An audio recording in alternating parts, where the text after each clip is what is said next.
All right, we're in recording mode. Fantastic. Well, good afternoon, good morning, good evening, depending on where you are. Welcome to MVP Office Hours, November 17th, 2017, aka Friday #1 post Dreamforce. Thank you for joining us. My name is Dale Ziegler. I am a Salesforce MVP and a consultant based out of Kansas City. With me is Jackie Travieso. If you want to do a quick intro. Yeah, thank you, Dale. Jackie Travieso, one of the co-hosts here. Jared will probably be joining us shortly. He had some fires to put out. I too am I'm an independent contractor consultant, so also getting over the post Dreamforce craziness. So thank you very much. There you go, Dale. All right. Yep, Jared will probably be joining us. You can follow any of us on Twitter, especially the MVP Office Hours handle. You can also go to mvpofficehours.info, and that will take you to our new site, which is actually now a global landing page. So if you're not in the United States or Canada, you can actually get information on some of the other office hours that occur globally, whether it be EMEA, APAC, India. We're working on a few others, which actually I believe is a little bit later in the slide, but mvpofficehours.info is your one-stop shop for anything office hours, and you can go from there. Over on the right, just a quick mention to some of the community events. Tahoe Dreamin' is right around the corner, London Calling right after that, and then events on into March. You can always go to allthedreamin.wordpress.com to get the community events. And you can go to admin.salesforce.com/all events for anything that is Salesforce sponsored. Click over to the next one here. There we go. So what is MVP Office Hours? Well, at least here in North America, we meet on the first and third Friday of every month, 1 p.m. Central, 2 Eastern, 11 Pacific, noon Mountain, not to leave you out. Yeah, it's an open Q&A discussion. Come with your questions. We have MVPs on the line, but that doesn't mean that only MVPs can answer the question. If you know the answer to the question, please feel free to jump in, because on the other end of that, you're going to also hear MVPs asking questions. That is very common. This is meant to just be an open forum for whatever technical questions, whether you're an admin or developer. We've had marketing stuff come in, like with Marketing Cloud, Pardot, whatever. Come with your questions, and we will do our absolute best to get you an answer. If we find that answering your question is going to get us way into the weeds, we should be able to take it offline and get you either the resources that you need or get you straight to your solution. We do record this, as Jackie mentioned earlier, and we will be posting it to the community as well as to our YouTube channel, which if you're not following that, please go subscribe. And we'll also post links out on Twitter. If you're not actively speaking, please mute yourself. But then if you want to speak up, please absolutely do, whether that be to answer a question or to ask a question, or raise your hand in the chat. Please announce who you are so that we know who we are hearing from. And everyone is welcome, as I mentioned earlier. And then, as I mentioned, the global website, mvpofficehours.info, is our new and improved landing spot to get you any resource you might need globally, whether it's this North America call that you're on now, EMEA, APAC, and then as Jackie included in the upper right corner there, we soon will be introducing the India office hours in Spanish, office hours for nonprofits, as well as MVP office hours for students, which we are very excited about as Salesforce continues to grow its presence in colleges and high schools and just in the education system in general. So we're really excited to get that off the ground. And so with that, that's our intro. We have 53 minutes. So any questions you might have, go.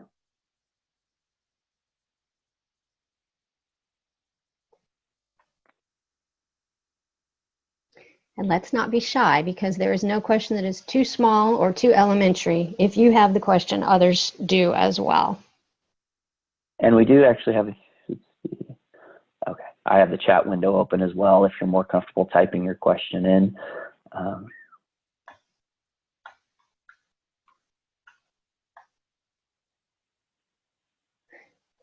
Ooh, Because I Hallie's also got only a have one question lined up in the success group. okay. Hallie's got a good question. What are the reasons to set up a My Domain? Should you? Why?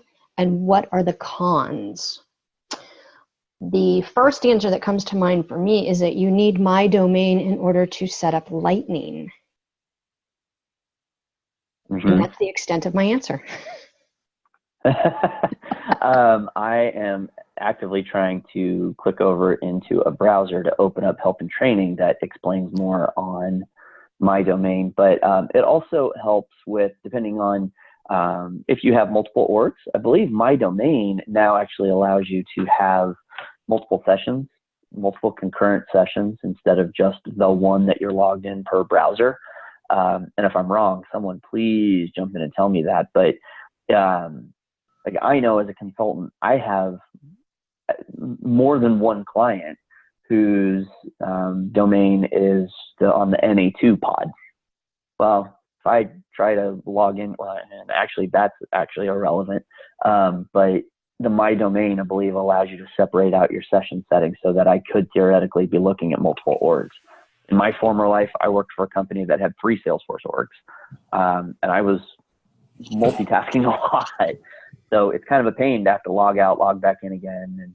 And so to have My Domain is a good thing. Yeah, this is Jared. Hey, Jared. Hey. So, yeah, you're exactly right. And I saw that you posted in the chat that you already have Lightning, which is interesting because, yeah, now when you turn on Lightning, you've got to set up My Domain. It's one of the first steps. But I would just say, like, from a benefit standpoint, like, the org piece is certainly one of them. But just like from a personalization standpoint, from, you know, being the company's org as opposed to, hey, it's just Salesforce, right, that we log into, and, you know, we go to login.salesforce.com to do it. And, you know, that the personalization piece, I think, makes it well worthwhile to do from a user standpoint, personalizing that login page and making it more the company's Salesforce versus just Salesforce. This is Stuart. Hi, Stuart. Hey, Stu. One other thing that you can, better developer could probably shoot me down, but I believe that we have an API integration from our web developer team, and in the past they were incorrectly using the NA number IP for the integration.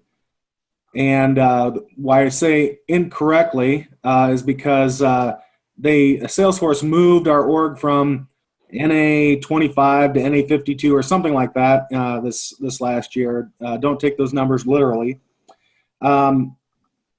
I believe that if they had been pointing to our My Domain instead of that NA25, we would not have had to change the coding on the API integration. Yeah, you're spot on, and that's also, I wouldn't call it a con to going to My Domain. It's more of just a huge consideration that if you do have anything hard coded with that server name NA or even like Sandbox's CS, the My Domain is universal. They may move you around and you're always going to have your My Domain. Also, guys, More if you develop a custom Lightning component, My Domain is absolutely required for the component to work. I experienced this when I was working with the medical devices company. We developed a component and we could not deploy it because My Domain was not turned on. So if you're going to do any level of new customization with component development in Lightning, My Domain is absolutely required. This is Deepa. Thank you, Deepa. I will put one con out there, and it's more of just an FYI for consideration. If you go the My Domain route, aside from the whole requirement for Lightning, and your company is acquired or they go through a name change, there are some things that you have to do and some pretty please questions you have to ask Salesforce in order to make those changes to the domain. Otherwise, the domain will remain the old company name. So there's just something on your to-do list if you experience anything like that. Yeah, that is a good point.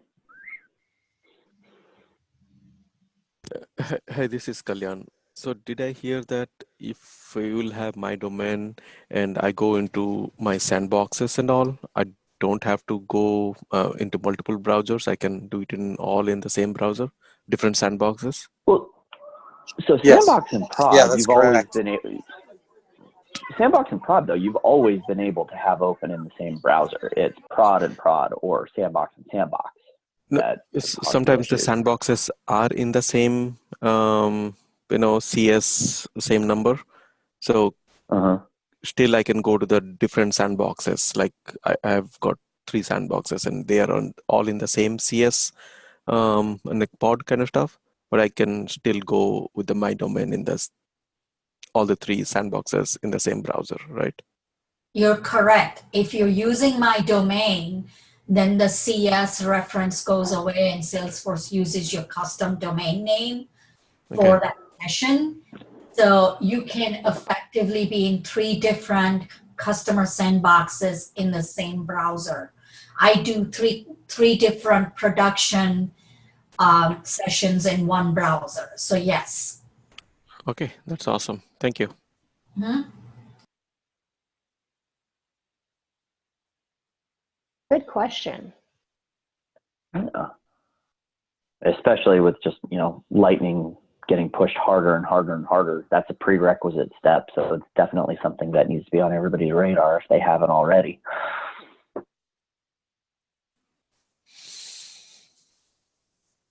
Okay, we've got a long question or multiple options here in the chat. I'll read this off. It's also listed in on our community, our Trailblazer community page for This was what I was talking about. Yep. Oh, this is okay. So, question about approval reassignments, and actually, Tony, you might want to unmute yourself and jump in here. But if you're not able to, the question is: when testing some approvals and reassignments, the process worked like this: case goes to approver reassigns to another person. New approver approves. Next level approval goes to the leader of the original approver. Is there any way to make it work like this? And then she's got a list here. So case goes to approver reassigns to another person. New approver approves. Next level of approver goes to the leader of the new approver. That was like a lot of alphabet coming out of my mouth. Well, and I'll be honest, I saw this yesterday or the day before, whenever it was posted, and I actually went down the path of trying to recreate this in a dev org, and it got pretty hairy pretty fast. So I liked the post in case I could see if anybody had actually given a better answer than I might have. I'm wondering if there needs to be a smidge of process builder automation baked into this to capture who approved, because I don't believe the native lead approval process is able to leverage who did the approving. Am I right? Yeah.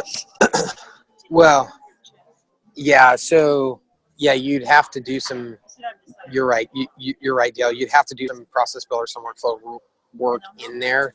So, basically the way you would think of it is on that first step, right? Whoever approves it, you need to essentially stamp that as a user somewhere, or at least read it somewhere, because really what you need to do ultimately is that second approver needs to be a user field on that object, noted as the approver. That way the approval process is looking to that field as the approver for that step. And then that way you can make it dynamic in that you can update that approver field using workflow or process builder, right? So whenever the first layer of approval happens, Or I don't know if you can look at if it's reassigned or not within workflow. I don't know if you can check that, but you could put an action on the approval step. So if they approve, you could then kick off, you could then update a field, which then kicks off Process Builder to go, basically update that secondary approver field. If all of that jumbledness makes sense. No, and I was so Tony added in the chat. So it's standard practice that if the approval is reassigned, the next approval goes to the leader of the original person. I was trying to think through when I've done approvals in the. Are you on? Can you hear me? Yes. Oh, good. I had to hang up and dial back in so I could unmute myself. No worries. So welcome.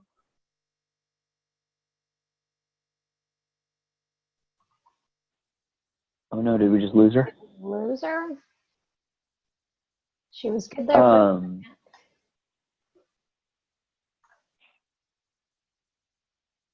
So, because I'm trying to think through, can approval processes leverage a custom field, or is it 100% off the person who submitted for approval? That's the thing that's hanging me up right now. It's been a while since I've had to build an approval process, so it's a little rusty in my head. Can you guys hear me? Yes. Okay, good. It keeps going away. Okay, so it does it based on the manager field. It's a standard approval process. Send it to the leader, then send it to the leader's leader. And based on the manager, right? And it works great as long as it's not reassigned. But as soon as leader number one gets it and goes, oh, this isn't mine because this person has moved to somebody else, and he reassigns it to somebody, when that person approves it, what I want to happen is it goes to that person's leader. But what's happening now is it's going to the original person's leader, which is outside of the hierarchy that it should be going to. So that brings up a good business process question, as well as how do you have your role hierarchy set up? Does your business process allow for approvals to come outside of that chain of command? As far as access to the record? To approve the record. Not always, sometimes. So here's where it's really happening. Where it's really happening is you have,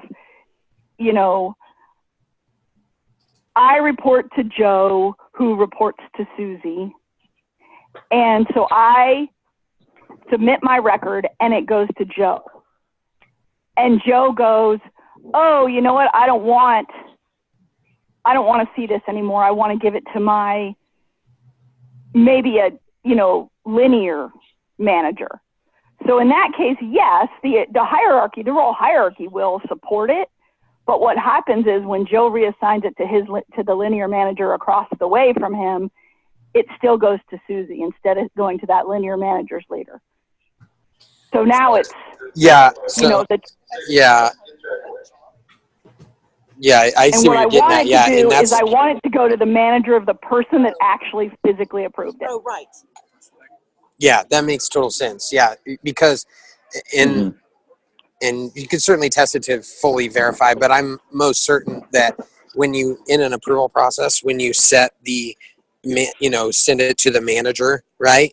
That is looking at the manager of the person who submits it, not the manager of anybody else there. So that's why I was saying, and that's what I think, and that's what Dale was getting at. First off, is you kind of what you're looking for is a dynamic approval process, right? You want to be able to set the approvers based upon criteria that may be set during the approval process, just before, right?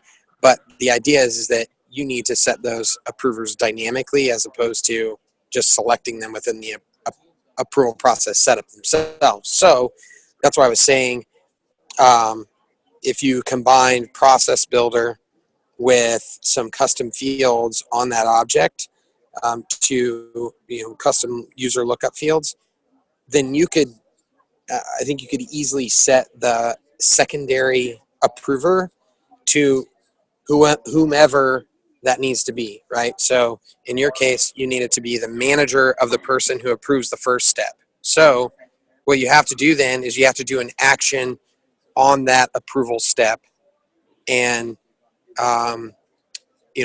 basically update your secondary approver user lookup field to whomever their manager is. So you basically go grab their manager, drop them in that field, and then the approval process picks them as the next approver in the chain. Well, that works. I mean, it works as long as nothing gets reapproved. So that manager field, the quote unquote, related user manager field, as long as I don't reassign it, it works. It'll go to my leader. And then when I say when approved, who is the next approver, step 2, all I have to say is manager, and it'll go to that person's manager. So it'll crawl up the hierarchy exactly the way it's supposed to until that gets reassigned, until somebody physically does not approve it but reassigns the approval.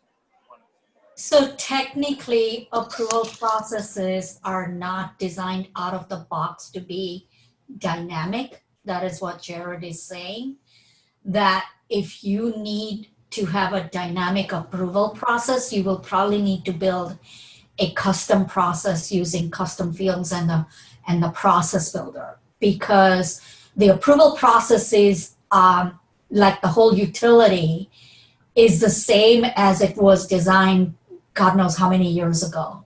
I don't think they've made any changes to it whatsoever. And so unless that person is in that list, now are the managers who's across the way set up as an alternative user when you select the approvers? You know how there's 3 options when you select the approvers? One is unanimously, one is this or this or this.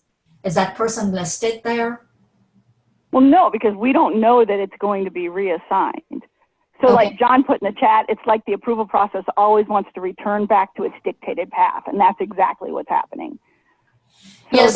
the dynamic approval works out of the box, works great until you change the path, and then it always returns back to its dictated path. And that's what I was wondering on the business process side of things. Is it allowable that it gets reassigned to a peer manager that's under a different director? Like, should it be? Yes, the business processes of things, the approver, from our standpoint, the approver can do whatever they want with it. And part of the reason behind that is because our hierarchy is so wonky. I mean, just our business process is so wonky. Sometimes there's 3 levels of leadership. Sometimes there's only 2. Sometimes there's not any. I mean, there's no consistency. So as a result, we have to let the approver, sometimes all the approver has to do is look at it and go, and just by the sheer act of reassigning it to the next guy, that indicates his approval. Because if he doesn't, it'll skip the next guy because of the way our hierarchy is. So yes, from a business process standpoint, that's allowed. I just need Salesforce to go, okay, John approved this, therefore it goes to John's leader. If John reassigns to Susie and Susie approves it, because I said send it to the leader in air quotes, it goes to Susie's leader. I mean, if Salesforce can't do that, I get it. Or if I have to do it a different way, that just seemed like, I don't know, it just seems so easy. Like it makes sense. Like if I'm saying send it to the manager, why would I send it to the manager of the last person? Absolutely. I mean, I fully agree. It should be able to do it. I think the hanging question out of it is whenever you do incorporate that custom process to populate a custom field of here's the person who actually approved it, now go look for their manager, can the subsequent approval processes leverage those custom fields, or are you hard and fast stuck to original approver? And that's because I don't know. I don't know if anybody else. So are you can thinking like I could build something that programmatically, like a field update that updates, like here's the approver, update that in the case, and then the next approver would be a related user, that person from that custom field. Yes. Right. Okay. Yes, All right. correct. If that's the way it's Yeah, got to be done, exactly. then that's the way I'll do it. Yeah, and obviously, yeah, that's the automation way. But in general, yeah, it's a field. It's custom field that the approval process looks to, and you can set it to Okay. whatever user you want at that point. So you just need Right. some process behind the scenes that goes and grabs the person who approved and grabs their manager and drops them in that field. And then I guess my question is, can it do that and then the approval process grab that if it hasn't already been populated? I mean, that field isn't populated until that person's approving.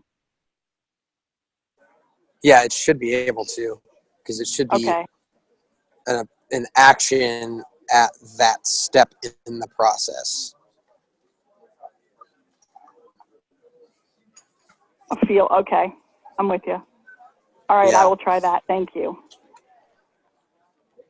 Although, even if you have a custom field, that custom field ends up getting created on the user record and it needs to be populated.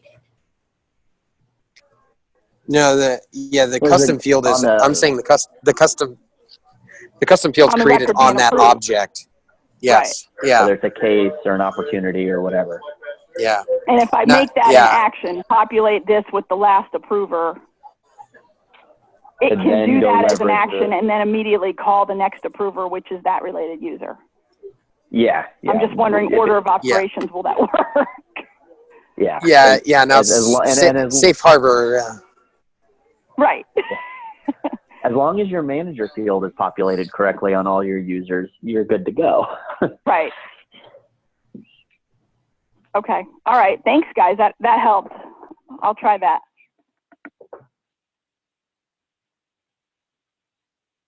That was a good one.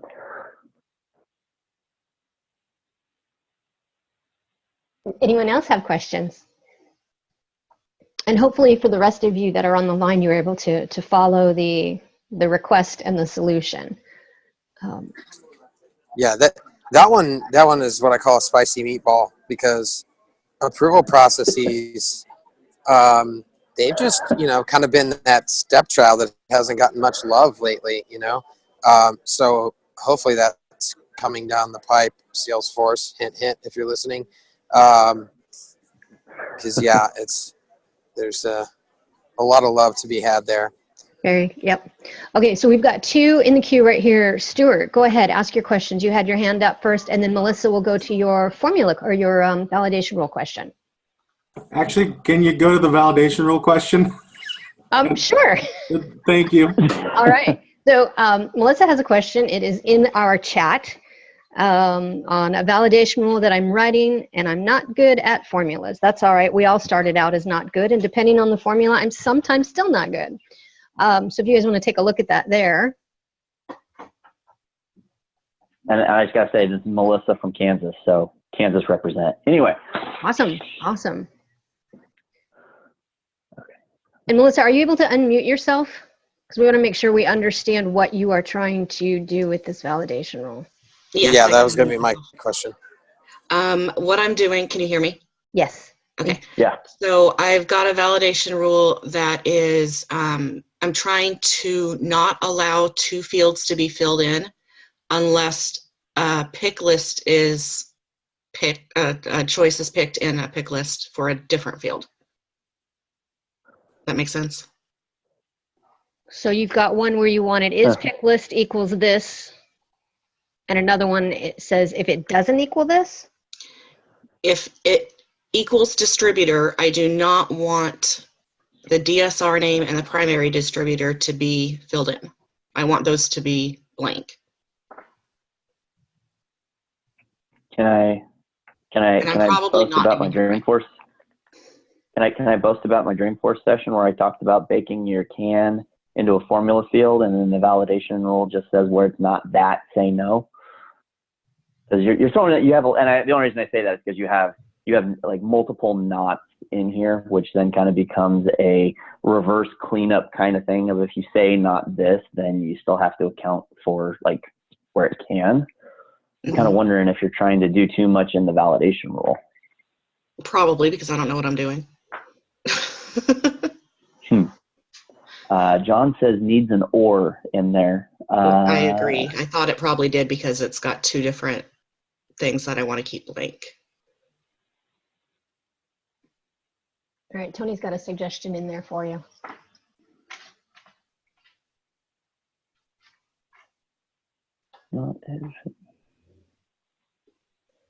Yeah, I think you need to. Yeah, I think you need to wrap that or around the two fields, so it's and this primary field, if that's distributor, and either of these fields is what the or would do, right? Either of these fields are blank, or well, are not blank, then fire the validation. Okay, but I know it can't be text because both of those fields are lookups. So what would you put instead of text? Well, just as blank. It should just be as blank. Well, if they're lookup. Are they lookups or are they pickless? Those are both lookups. Yeah, so for lookup, if you're just looking, not work with a lookup. The what? What? Is-pick-val does not work with a lookup field. The first one is a pick-val. Yeah, that is fine. That is okay. But you're trying to check if two fields are populated, which the lookup fields has a reference in it. So never mind. I'm looking at something different. But I think you might be going through overkill, and Salesforce is stopping you on this to have text. Our DSR name and primary distributor are the lookups. Yeah. Yes. Mm-hmm. Okay. I think you might be going through overkill on putting the text wrapper on it. You should just be able to go with is blank. Mm-hmm. Lookup field name. Because what text is trying to do, text tries to take an existing value. I don't know that text works with a blank value. I think it needs something there to try to make text. So it's kind of safety netting you. So if you take the text wrappers out of those lines, that might move the needle a bit. Okay, so I think this is right now, but I want to check. I'm going to plug it in here again. The syntax works. I just want to make sure that that looks right.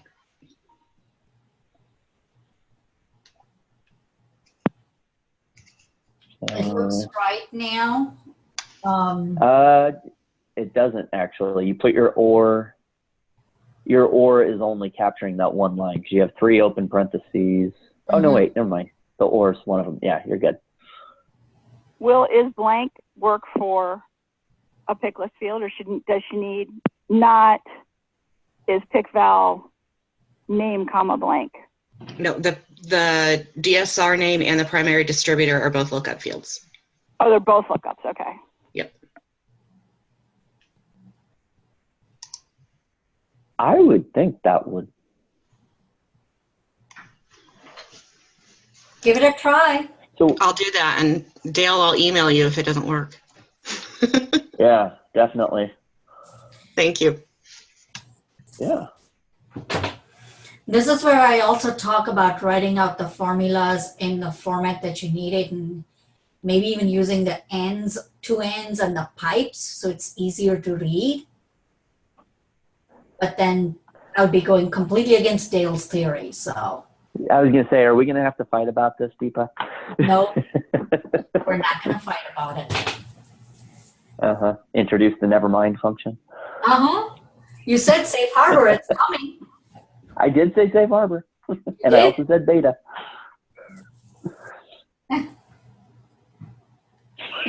do not encourage us. Ready, go. All right, cool. Good discussion. Stuart, you want to ask your question? Sure. It actually kind of follows in with maybe the problem Melissa's having. So I'm a smart admin, and I can make formulas, and I can make process builder, and I watch people making flow, and I understand it. But when I have a scenario right now that I've been told requires me to build a flow to solve it. But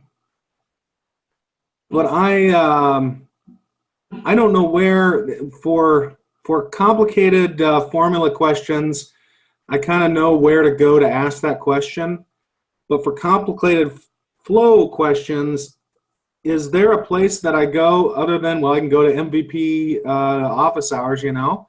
But is there a group on the Trailblazer community that is specific to smart people who are just brain dead all of a sudden about their flow? I would go to Answers. I would definitely go to Answers. That would be my first stop, because you would get recommendations from across the world, and some of the brightest minds are all over the world when it comes to the flows and stuff. I would. The automation hour. Yes. Automation hour, yeah. Which I just learned about last week. I'm behind the times there. It's hard to know because it's always right after us. That's the problem. We're shutting this down, and then we don't click over. So if you want to, though, I would put it on Answers and then copy a link to that in your other groups, because if the other groups are 200, 300, 400 people, but yet they're not all online at the same time, you might be sitting there waiting for a couple of days. Whereas when you're on Answers, you might get more of a quicker response because of the time zone differences. But I would definitely say copy that link from Answers into various other groups to see if anybody's got their ears on. And sorry for my being obtuse here. What specifically is Answers? Oh, it's on the Trailblazer community. There's a tab that's called Answers, and it's basically like this. You ask questions in text format, and the whole Salesforce world can respond. Everybody is automatically a member of Answers. Okay. Here, Can you bring it up, Dale? I just here. I just posted the link to one of the groups. Deepa just. No, that's a success group, Dale. Not Answers. Oh, there. So what Dale is showing right now is actually Answers. So you post your question here, you give it a category, and then anybody who's monitoring those categories, because they are in their area of expertise, they're going to respond to you. And sometimes lightning fast. Oh, I made a lightning pun. See what I did there? Didn't even mean it. And then you can copy that link, that URL, and drop it in those various other groups to see what kind of a response you get there as well. It's a twofer. Okay, I like that. I will. I'll write up, because what the flow, a lot of it is the explanation behind why I'm trying to create the flow, and then actually creating the flow might be pretty easy. Okay. So the other benefit go ahead, Deepa. Yeah, Stuart, what is your business use case? What are you trying to do in the flow? Yeah, I'll give you it. We may not be able to really dive into it too deep, but imagine that you are Netflix, and you have a bunch of users who are watching video, and your boss comes up to you and says, you record all of the users' video watching habits in your Netflix org, and your boss says, can you, for each user per month, show me their top 3 shows and the number of minutes that they watch those shows. So, for example, I watch Marvel Captain America Civil War, probably watch it every night for the last 12 nights. So that would show up as my top number 1 show, and then calculate the number of minutes that I spent watching. But I also want to calculate the number 2 top show and the number 3 top show. And I want to do that per user in my system. And then also maybe divide it up per, device I watched it on, and per this and per that. So are you capturing all this information in Salesforce? Yes. in fields, this to me sounds more like a report than a flow.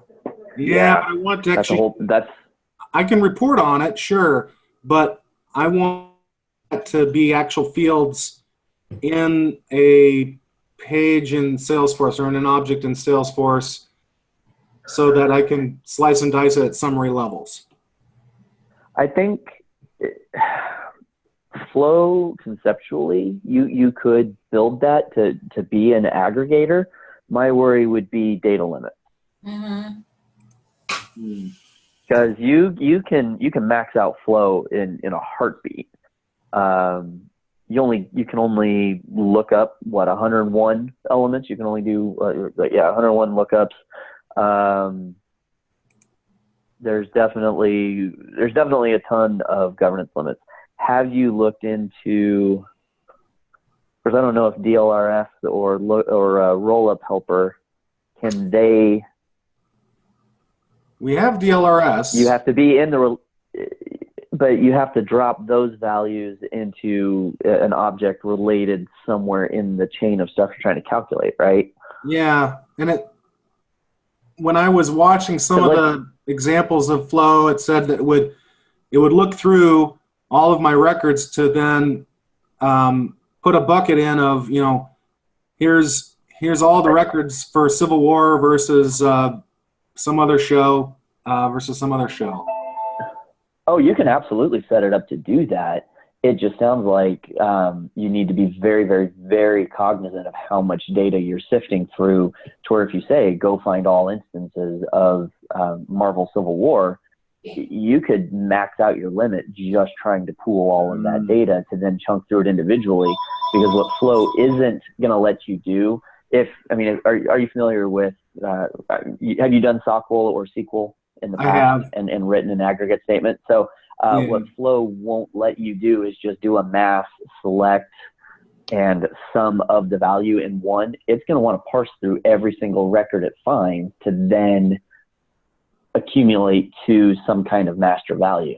For every record you look at to get that value, you're eating into your budget of that Flow. And Flow's budget isn't very large. What would be great is if there weren't limits on report snapshots, analytic snapshots, where you can go run a report at some snapshot in time. It takes those values and parks the data on any custom object that you want. It'd be great if you could do that, but even that has limits. DLRS or Rollup Helper requires you to stay within the bounds of those related objects, whereas at least an analytic snapshot would let you go to a custom object anywhere in your org. I hate to say it, but it almost sounds like you're going to need to have some kind of a coded process just simply for the potential of amount of data. Okay, I'm going to have to learn how to write Apex code. Well, here's another alternative. Are you using any tools like Conga or anything like that that allow you to get data out? Not yet. Because there are alternatives like that I know you probably want to show the data in Salesforce, but at least to move the needle along, you get SQL queries with Conga that will aggregate your data to export out and summarize further. But if this all needs to be reported in Salesforce, Conga isn't going to let you go back and forth on that. But yeah. It is kind of frustrating because this is easy to do through reporting. I can create reports and dashboards to show all this stuff. Just then putting it on a page is difficult. So is there any way that you can leverage DLRS to put these values on an object in that chain? Because it's running code, so your limits are pretty wide open at that point. If you can figure out where within that object structure to just park the results of that might be the way to go.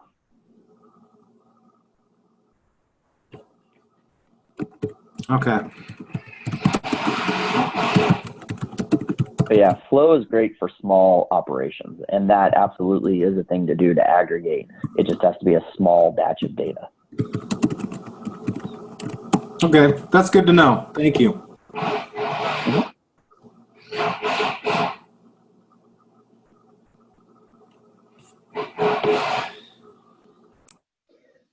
Okay, it looks like Melissa's still having trouble with her formula. She's getting an error.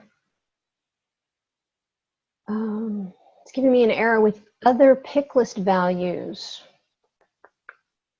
Melissa, can you unmute yourself and tell us what the error is reading?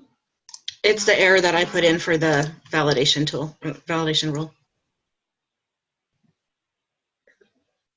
Oh, I see. So it's displaying the error. Yeah, it's displaying the error correctly, but it's not working correctly because I'm choosing a different pick list value, and it's still telling me, or it's not working. Melissa, I'm free after this if you want to hop on a call and we can dive in deeper. Okay, that'd be great. Okay. Yeah, and that's how I wrote it too. I was illustrating this out on a piece of paper, so. And it looks right to me, even though I don't really get formulas. It looks good. I just don't know why it's not working, so. Okay. All right. I think we have, 10 to 11 minutes left. So let's see, what else do we have? What other questions do we have? John Graff says brackets around the or statement. So I don't know if that's helpful at this moment. All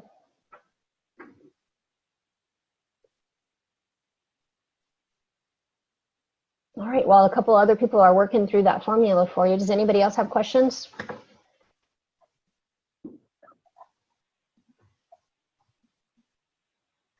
We don't have any hands raised, so if you've got a question, go ahead and speak up.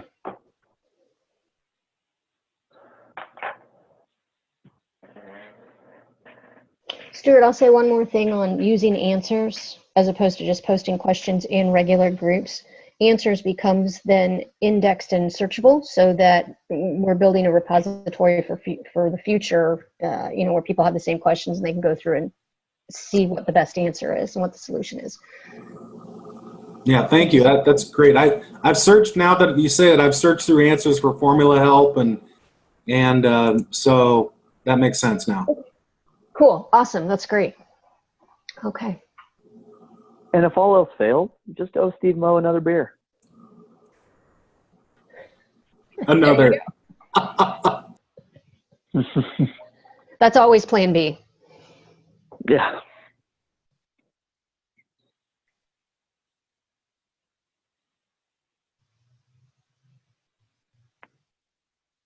Anyone else?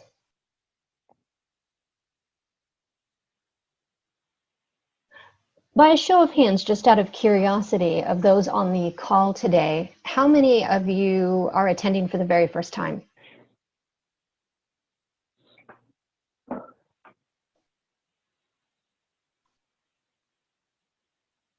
All right, we have at least 2 first-timers. One of them, Melissa. Awesome, we were able to answer some questions or at least give you some guidance. Good. Well, welcome. Thank you so much for joining us. I hope that you'll be repeat attenders.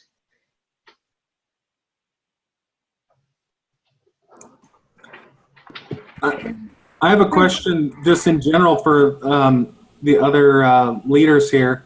Have you seen any new apps on the App Exchange that you've been trying out or been delighted with? I wouldn't say necessarily on the App Exchange, but we internally as a practice have just fallen in love with Quip, especially now that they've ripped the API wide open.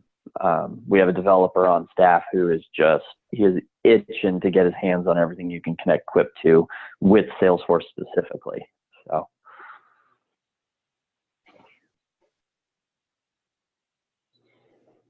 I've recently implemented DrawLoop,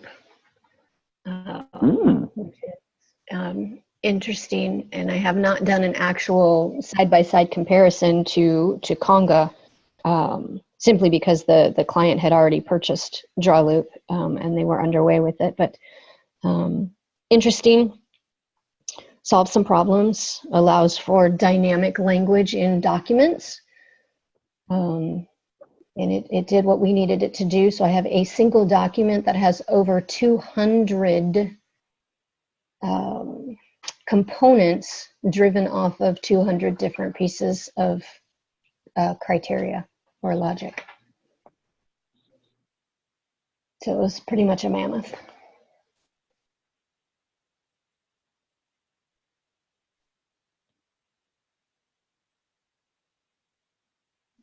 Stuart, I would just say I've been doing a lot within communities, and there are several really cool components out on the App Exchange, Lightning components that are out there for communities that are worth taking a look at if you're doing a community or have a community already stood up in Lightning. There's some cool ones out there to definitely check out. And they're all free, which is a huge plus.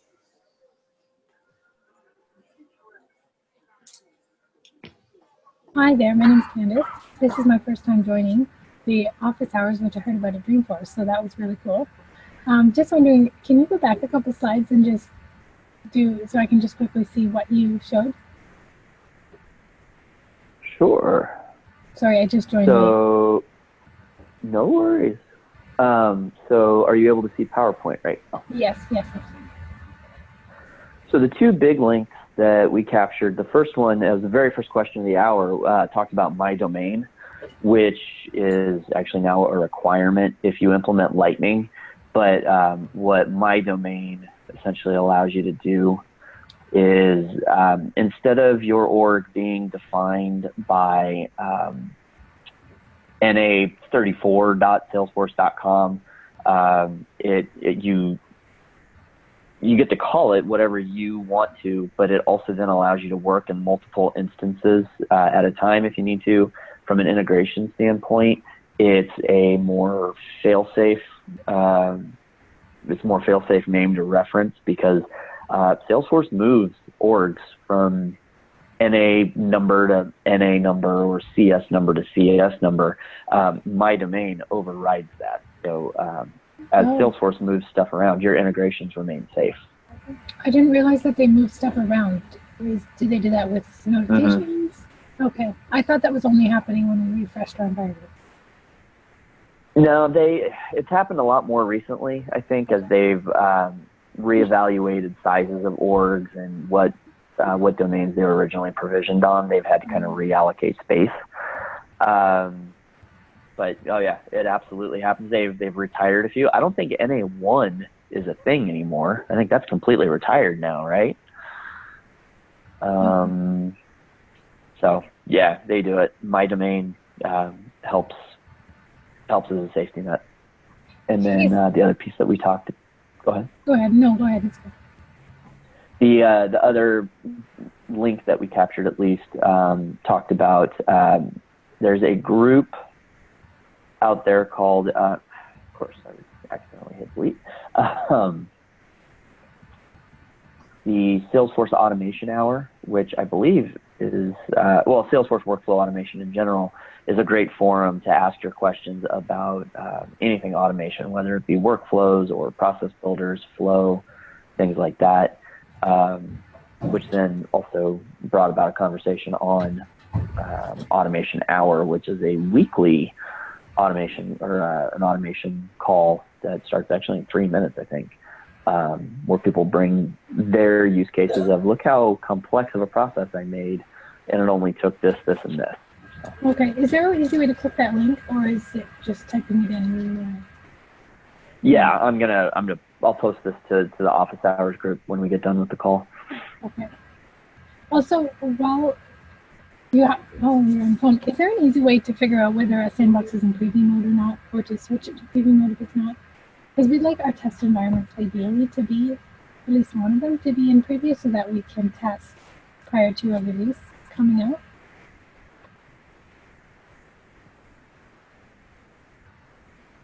That's a really good question. I don't know. Did everybody hear that question? Not clearly. Can you repeat the question? Okay, is there an easy way to... Is there... Oh, sorry, go ahead. Well, is there a way when you're in a sandbox to know if you're in preview mode, like of the next release, and like actually have it stand out to say you are in preview mode? I believe Salesforce does show that. I'm trying to remember where, because you actually have to opt in for the preview mode. Is that for each release, or is that per org? So they will send you a notification before the release with instructions on how to opt in for a preview. And when you opt in, it's like you have to refresh your sandbox by a certain time, which opts you in. And if you do, then you're in that preview mode. If you don't, then you're not, because they don't automatically put you in a preview mode.